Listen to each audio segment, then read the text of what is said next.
mais contre Martin Fayulu. Ceux qui sont déjà au ciblé Martin Fayulu. Toi, tu penses que Ngaï Moudou Nazan Ndakala n'est pas dit qu'en envie. Vraiment. Zongela et Lokwana parce que Nazo Katango, s'il vous plaît. Zongela Lokwa cible. Merci. Ceux qui M23 FC, Oyo Baza soutenu par les Rwandais pour la Bango, et Zali va éliminer Martin Fayulu dès qu'ils seront à Kinshasa. C'était des polichinelles, nous avons des informations. Le nom de Martin Fayulu est écrit sur la liste noire par Sultan Makenga. Je cite les noms. Et il a même dit devant Nanga, devant tous ces Congolais naïfs qui sont avec eux là-bas à Goma, qu'une fois arrivé à Kinshasa, la personne que nous allons éliminer en premier, c'est Martin Fayulu. Si Moutazana complot contre Martin Fayulu, toi tu penses que s'ils arrivent à Kinshasa, Babiso, Prince Pengi, Maman Chantal, Alexis et les autres, nous serons soit éliminés, soit contraints d'aller en exil. Donc, Essengeli logo au vulgariser au panza ba congolais ba yeba vérité. Donc, na minute de fois quand je passe à la télévision, nous allons beaucoup plus dur envers ceux-là qui ont pris des armes parce que mais Mike, l'information que nous avons. Mais Mike, il y a une question qui se pose. Ceux qui par exemple que dialogue est Simbi, M23 bâtit une délégation à Bango. Est-ce que peut-être Bissi moi payé Moutagoya ou bien Corneille Nanga Moutagoya? Donc, il faut tout ça là, très attention pour la sécurité à président. Na ba poison, ba lire ba poison wana et donc ba atteindre était dans ce sens-là, na éviter. Likambozawa Nanga il est congolais. Mais la nationalité de Bissi moi et de Makenga reste à désirer.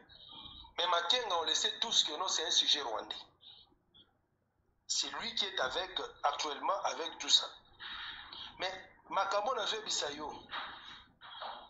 Et bimina munoko ya Makenga. Parce que c'est lui qui est le commandant des opérations. Commissaire général il y a mouvement na Bango. Parce que c'est lui qui se considère comme étant le numéro 1 du M23. Les autres là, les Bissi, moi et je ne sais pas les Nanga, bazaga ba figurant. Mais Moudou Simbi ba élément makamuno sur la opération c'est Bissi, moi c'est qui ça? C'est Makenga. Mais Makenga c'est tout. Bande Kolombiso o ba kenda ki kuna pa naïveté. Ba découvrir la vérité wana. Nde ba ebisi biso. Vous comprenez? Information, ceux qui te lobby, te cité Mouté, et puis information, quand on a pourquoi les lots, Makinga Robomaï. Parce que c'est un secret. Un secret de polichinelle, mais Baza Siko surpris qu'information est comme Martin Fayulu. C'est pour vous dire que non, les Ouazalendo, Baza la 4 à M23. Et ils ont pris l'information, ils ont dit, président, voilà l'information, voilà ce que on va vous faire si jamais on arrive à Kinshasa. Ne pensez pas que si les M23 AFC arrivent avec les Rwandais à Kinshasa, ils vont tolérer l'opposition. Non, non. Il n'y aura pas l'opposition. Et ils vont commencer maintenant à faire quoi? À des exécutions sommaires, aux assassinats ciblés. Et parmi les personnes ciblées, c'est Martin Fayulu. Peuple congolais parti à l'élo, Boye Bayango, Bobo Kasiko, Kanda. Bino Bato Banaki ko convainc Bino par naïveté que non, voilà, les M23 viennent ici pour, je ne sais pas, pour le changement, pour renverser le régime. Mais sachez-le bien que même s'ils renversent le régime, ils ne vont pas en finir avec le régime, mais ils vont s'attaquer aux opposants. Et parmi opposants numéro 1, Oyobache, c'est Martin Fayulu. Na liste na bango na Nikatumbi azate, na liste na bango na Basesanga bazate, mais la liste na bango wana Mutubache comme ennemi de Tutsi. Ouais, c'est ça même le terme. Bazo benye l'ennemi de Tutsi. C'est Martin Fayulu. Nani sous na liste wana? Mais quand c'est bisote, soki de Bache Martin Fayulu, comme parce que là ba bengi de Martin Fayulu Bache liste na yi. C'est que ba bisono déjà tout ça déjà banani on m'a battu. So ya ba parti mususu Bachete. Kaka biso. Ba touté mutoyo bazo considéré comme ennemi de Tutsi par Sultan Makenga, un homme à battre dès que le M23 sera à Kinshasa, c'est Martin Fayulu. Le nom est cité par les gens qui sont avec eux. Ils ont un renseignement. Ça, c'est un renseignement.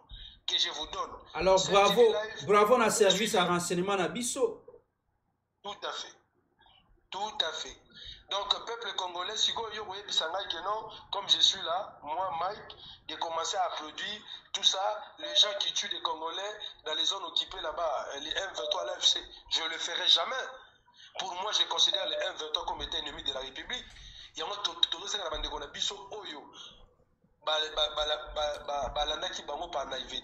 maintenant que le masque commence à tomber, va se désolidariser na bango pour na limite que mutolo la nanga rondima que une fois arrivé à Kinshasa makenga bo abo Martin Fayulu na ndimi yango te.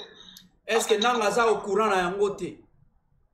Azali na kati wana, lui on lui a informé, il est informé de ça à Osalanime. C'est cause il sera éliminé.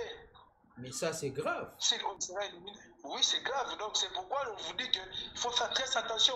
Il faut informer à d'autres journalistes, là, les Steve Wemby, qui sont avec les M23, que Bissot a eu déjà information qu'une fois que le M23 arrivera à Kinshasa, leur ennemi est considéré, leur ennemi c'est Martin Fayulu. Et comme l'ennemi du M23 bas AFC, c'est Martin Fayulu. Et vous pensez que Moudrogo la Martin Fayulu peut aujourd'hui collaborer avec Nanga, avec les sultans Makenga, tout consort, jamais. Il ne le fera pas. Et pourquoi Martin Fayulu est devenu homme à battre aujourd'hui? Tout simplement parce que il a dévoilé les plans du M23. C'est lui de pouvoir balkaniser notre pays. Et aujourd'hui, Martin Fayulu avec nous autres, nous sommes devenus un homme à battre. Il y a un lobby, il y a un camp de la patrie. Se désolidariser na Rwandais. Batika Makenga, Batika Bisimwa, nazomona ndeko na biso Ari Magie, nazomona Barex Kazadi, tout ça.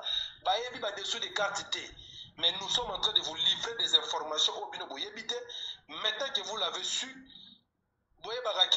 demain, le même gens avec qui vous, les mêmes gens qui vous soutenez aujourd'hui, demain, ils peuvent aussi se retourner contre vous pour vous faire du mal. Parce que vous avez un tabou la race. Tabou la race. Donc, nous avons côté mais la M23 à Kinshasa, Gombo Naye et Bembe. Donc, ils ne vont pas tolérer l'opposition. C'est par là maintenant que j'ai compris. Moutulogo la nani Delcat Indengo, tellement que il était déjà ciblé. Moni Delcat Indengo, il doit être parmi les gens que Makenga avait mis sur la liste. Oui. L'herbe a commis à Goma après l'évasion des prisonniers dans la prison à Goma et il était ciblé pour qu'il soit assassiné. C'est ça le M23, c'est ça l'AFC. Donc il y a des personnes qui sont citées. Est-ce que d'abord c'est un goût de que nous sommes éprouvés? Nani, le papa de notre vice-président honorable Kassé, quoi. Akoufaki, oui, Akoufaki dans Goma depuis avant-hier. Donc, Moya Goma na Goma Zate. Donc, ça n'a vraiment pas si. Donc, il est obligé de ne pas assister aux obsèques de son père. Oh mon Dieu. Donc, il sera enterré sauf prévu lobby lundi. Oh, désolé. Pour organiser culte moro d'action de grâce à la Kinshasa à 17h à sa mémoire, mais il sera enterré demain, je crois, dans la matinée. Oui, Tindelanga va coordonner comme ça. Na benga oui, na ko benga ata lobby. Ah mon Dieu. Bon. En tout cas, mes condoléances. Alors, Papa Raymond, honorable Mike, déjà, à ça, c'est 1 heure du temps, Fala Abima déjà. Donc, tu as kende, mais posant la question comme ça, il y a que yo kango libanda et puis à vous répondre. Question exacte.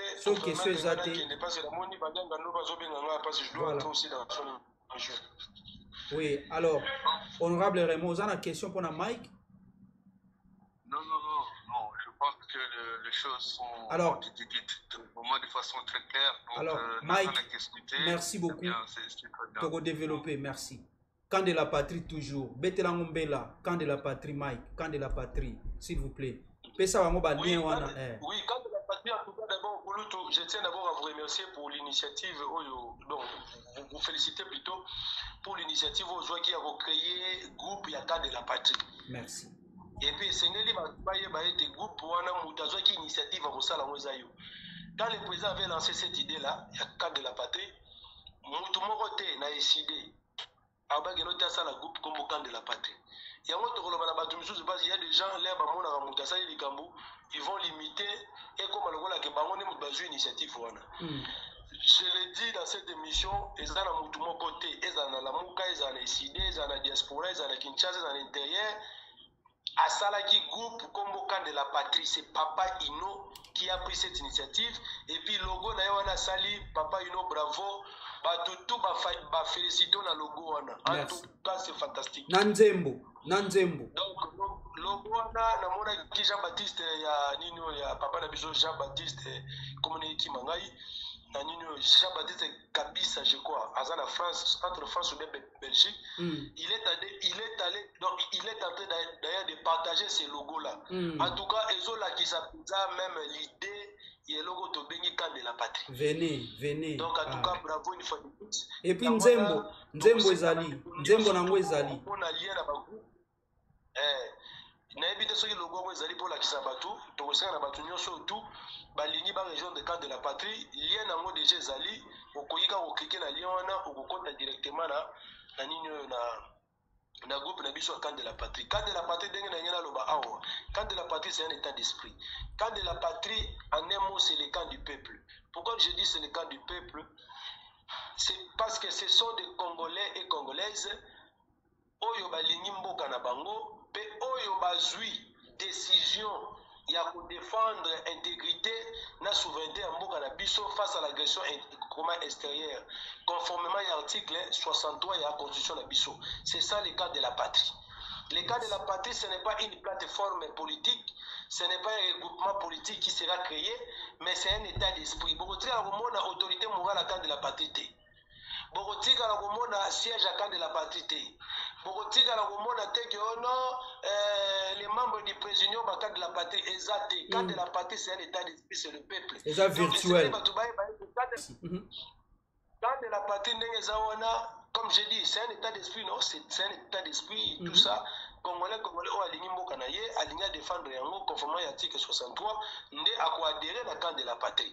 Il n'y a pas l'autorité morale, il n'y a pas les présidiums, il n'y a pas les coordonnateurs, il n'y a personne, il n'y a que le peuple. Et puis, quand de la patrie, après le dialogue inclusif avec tous les véritables patriotes, qui ont restauré l'intégrité territoriale en Boganabiso. Il y a un camp de la patrie. Il y a un bateau tout, qui a voté. Bateau, qui matin, il a créé une plateforme de regroupement politique. Il y a un bateau, maison. Le go la Nanyo, Jean-Marc Kaboul. Il y a une plateforme de gauche. Là, on a de la partie à Kika. Donc, c'est-à-dire, le logo Kaboul a créé, on a des plateformes politiques. On a des groupements politiques. Bisous, si on a de la partie, ils ont un regroupement politique. Ils ont une plateforme.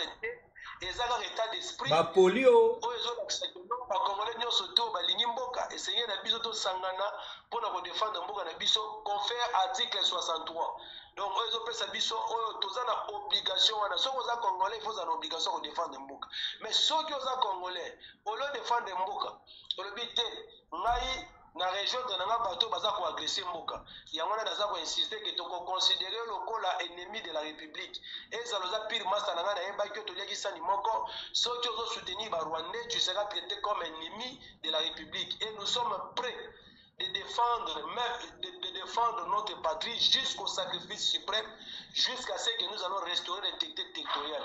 Bukavu Goma ezaya ba Rwandais te Bukavu Goma ezaya ba Congolais puis côté la ba Congolais et puis kulutu nazo bisobo et puis tangu kaka to sala camp de la patrie nazo bisayo bato ba koyate ba kotira toujours na côté ya ba Rwandais les populations de Nord Kivu et de Sud Kivu et sika oyo ba M23 bazali nazo bisayo bango moko ba ko se libérer bango moko ba ko se libérer ça c'est un message fort na minute oyo les gens qui faisaient des navettes là-bas à Bukavu, à Goma pour faire de n'importe quoi, parce que c'est un bombe à retardement. Donc déjà le camp de la patrie va bientôt se créer, les prélats catholiques vont organiser un dialogue inclusif. T'as là si on tourne un dialogue, c'est c'est-à-dire l'église catholique, l'église protestante, Bozui la Mouka Zawana, Bozui Union Sacrée Zawana, Bozui Ensemble à Koti, bozui FC Sakoti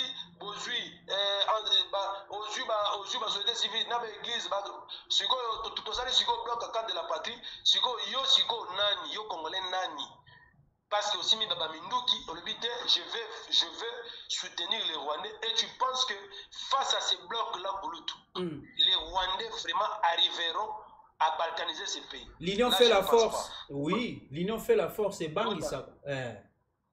Tout à fait. Il y a un zone occupée par les 1-23. Se sentir en insécurité depuis Kaka. Président Martin Fayulu, nous allons créer les camps de la patrie. Ce sont les agitations. 3 minutes. Discours à 3 minutes, c'est bouleversé par calcul. Oui, bouleversé Makambo. Même si Basalaki na goma na minute, basé sur na goma te. Bayebisinga donc babimi, basé sur na goma te. Donc ils étaient mal à l'aise. Babi Gerote, tipo Makambo sali peuple que la guerre donc Kalamingi tawa population va hôtel mais la biso donc tous à la mal vie. Donc c'est ça la force. Il y a leader où Azali na légitimité à peuple. Peuple congolais, c'est Nelly Boye Baete, Martin Fayulu, c'est un homme à battre par les Rwandais. Et puis, Congo, Bokarabiso, les Rwandais avaient à tout prix les balkaniser. Mouto a lingi Mboka, Mouto a lingi combat, il y a le président du Martin Fayulu. Mouto a intérêt à Congo, Eza et Liboso avait intérêt personnel à Yi. Ngonga et Beti, et Sengue na biso na Ngonga Oyo, tous ont conscience conformément à l'article 63, tout élément pour nous défendre Kobundela Mboka na biso. Donc, Bozala influencé par des discours ya bato ya basi minduki soi-disant bazoya pona ko libérer mboka te mais bazoya nde pona occupation o bino bolobaka na libanda na diaspora yango yo nde nanga za koya na yango na batuchi rwandais pona baya ko buma ko massacrer bandeko na bino ba congolais et parmi les congolais oyo batie na liste na bango et pas un Sultani Makenga, je cite bien les noms parce qu'il s'agit bel et bien de lui, c'est Martin Fayulu. Yangwana, Nievo Kutu, Nakendata ko sangana, na bato IDPS, o bazo bundisa ba M23, Kena sangana na M23, o bazo lukaba éliminer Martin Fayulu, ba yana occupation na Kinshasa. Je pense que vous avez bien compris. Mais pourquoi de notre position et maintenant et l'autre bon mais les sous-sauter. Donc nous avons la vision Babylone oh non Martin Fayulu Aksangana Tshisekedi voilà tout ça. Donc il bisabino que bateau bien besoin de soutenir voilà leur plan contre le Congo et puis contre le président Martin Fayulu. Merci. Numéro à c'est qu'on a programme Kozangi Sate merci beaucoup. Voilà honorable Raymond merci Wanizalaki Mike. Honorable Raymond, micro Isaiah yo, oza bon on a quelques minutes, 15 minutes, solo la Batubalanda. Merci beaucoup. Bonne santé d'abord. Non, mais santé ça va. Tout va bien, santé ça va. Nous sommes grâce oui. Voilà. Alors question de Zo Kenango, quel sort pour la diaspora oyo ba se retrouver na Goma tant siko ke camp de la patrie salami dialogue inclusif oyo ya basango cohésion nationale pour na yo sort na bango est-ce que batona ba kozonga lisusu pembeni na biso na ba diaspora awa est-ce que sort na bango ekozala ndenini ba kolimwa politiquement parlant so pe bazaka ba politicien est-ce que Corneille Nanga akokende Rwanda to Corneille Nanga akozalaka na Goma kuna kangami na Goma est-ce que Goma ekozala libéré do ba question ça ebele malobeza pana merci. Ouais, je vous remercie de m'avoir accordé la parole. Et puis, vraiment, occasion que Sarabiso Poto s'exprimer, Poto éclairer lanterne face à des différentes confusions que certains journalistes ou ceux qui communicateurs ont créé dans Mitu Yabatou. Parce qu'hier, on était dans une réunion ici de Nengetralaka, notre réunion mensuelle. Donc, une bonne frange de. Il y a des membres qui un petit peu dessus. Donc, le discours de Martin Fayulu était apprécié diversement. Donc, tantôt